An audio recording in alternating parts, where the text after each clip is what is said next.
A father and his little 6-year-old daughter were on this path. The daughter was sprinting ahead of the dad, making those noises as her shoes rubbed against the pebbles. She was really enjoying herself. Suddenly, from across the bend, a man appeared. The father instantly recognized who that was. The man looked at him, and a gleam came in his eyes. It was the kind of gleam that only a moneylender can have. "What a beautiful day," he said. And the father weakly shrugged his shoulders and said, "Yes." And the moneylender, you could see, was getting ideas. The daughter was there, the man was there, and he owed him a lot of money. The moneylender said, "It's such a beautiful day today that I'll make a deal with you, friend. Your daughter is here, and I want her to decide what we can do with the loan you have to repay me." Now the daughter perked up. She suddenly heard about herself being in the equation. And the moneylender said, "Look, I'm going to pick up a black pebble and a white pebble. And I'm going to let your daughter decide. If she picks out the hand with the white pebble, I'm going to give you another year to repay your loan. But if she picks the black pebble, you're going to have to forfeit your house. I have the papers. I'm going to put it onto the auction this weekend." That said, he bent down to pick up 2 pebbles, but the daughter, who was short and had a sharp eyesight, saw that he picked out both black pebbles. She was 6. She hardly knew what to expect, the gravity of the whole thing. But when the moneylender said, "All right, girl, which hand?" She said, "Uncle, can you pull your hands down so I can get to open your hand easily?" And the moneylender thought, "All right, why not?" And he put his hands down. And the girl opened one and let the pebble drop. "Oh!" And she said, "Uncle, can you show us the pebble in the other hand so that we know which one I might have picked?" That, my friends, you could call it lateral thinking, you could call it even sleight of hand, you could call it presence of mind, but I would like to refer to that as innovation. What is innovation? Innovation, I'll give you a 3-word definition, is making variables redundant.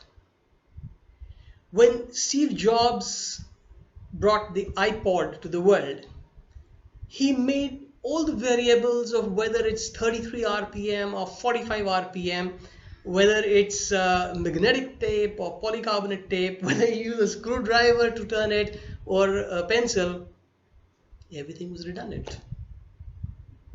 Coming closer to home, in India, we have a word called jugaad. And I'm going to show you something because the picture speaks louder than 1,000 words. So the air conditioner outlet is feeding the inlet of water to the cooler. And all the variables are now redundant. Whether you have the booster pump to feed water into the cooler, whether you are, going to use the water to feed the cooler or to have a bath, all those things don't matter anymore because you have innovated. Now, my name is Sandeep Nath, and I'm a coach on how, professionals and senior managers can make themselves completely stress-free and in fact move to higher levels of health, happiness, and productivity using ancient Oriental wisdom. So what I'm going to talk to you about today is how you can innovate to combat stress on a day-to-day basis. How cool is that? Yeah. So let's understand the innovation that I'm going to talk to you about. And the word for it, it comes from the point of view that I've spent more than 20 years in corporate. And therefore, I have this tendency, like all corporate people, to complicate matters. It's a very simple matter, but the complicated word I have for it is G24. You've got to apply the G24 switch. Now I'm going to simplify it for you, and simplify it from a story of a king in ancient times. So here's this king who was cleaning his sword and accidentally cut his finger. And he yelped, "Ow!" And he had this minister who was this painfully positive kind of guy. And the minister said, "That's wonderful, my lord." And the king was enraged. And he said, "Get out of here. I don't want to see you anymore. Leave the kingdom." And the minister said, "That's wonderful, my lord." And out he went. And the king had to kill somebody that day. He got onto his horse and went into the forest to hunt. Now, as you can imagine, he usually would go with an entourage. Now he was alone and he got lost. And somewhere in the thick of the forest, he saw this coterie of people coming towards him, and he waved out, and they seemed to be happy to see him, and they surrounded him. There was not much language exchange, but the next thing he knew, he was tied to a pole, and shoulders, arms tied, legs tied, and he was being carried on 4 shoulders. They were cannibals. And they took this man for their sacrifice, the human sacrifice they were to make that day. And just before they would start the sacrifice, the chief was examining the subject, and the chief found a cut on the finger. And he said, "No, this won't work. Let him go." And the king was so relieved. And as he galloped back to the palace, he was just thinking of the minister's words, how wonderful it was, that little cut of his. And then he summoned the minister and he said, "Look, I understand that this was actually a blessing in disguise." And think about it, how often you use that phrase, blessing in disguise. "But when you were being thrown out of the kingdom, you said that was wonderful, and how do you think that was?" And the minister said, "Sir, if I had not been thrown out, I would have gone with you. And if I had gone with you, I would have been sacrificed." So the net result is that the king learned that day, and you're getting a hang of the G24 here, that gratitude is a very big deal. When we can be grateful for something without knowing what are the consequences of it, just be grateful for the fact that it happened, we are actually having that blessing in disguise undisguised. We are having the blessing.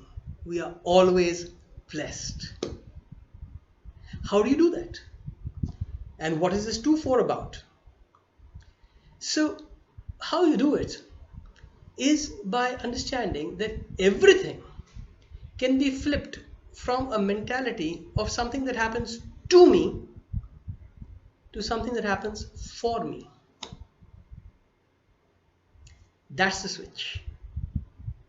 How do you change this mindset from being a victim, things happening to you, to being a victor, where they happen for you?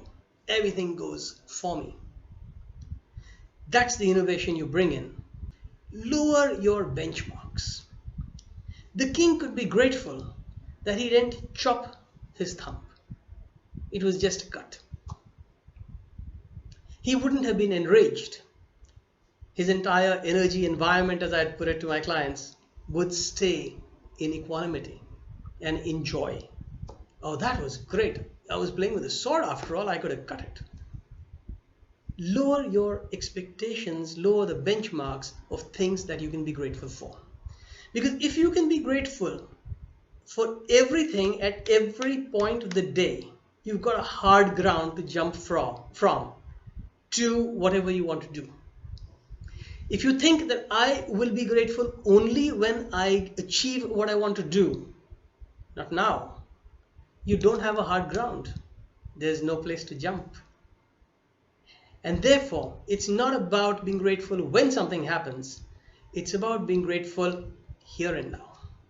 And that would give you the springboard to hear more and more pleasant stuff, more and more energizing stuff, more and more stuff that gets you what you want.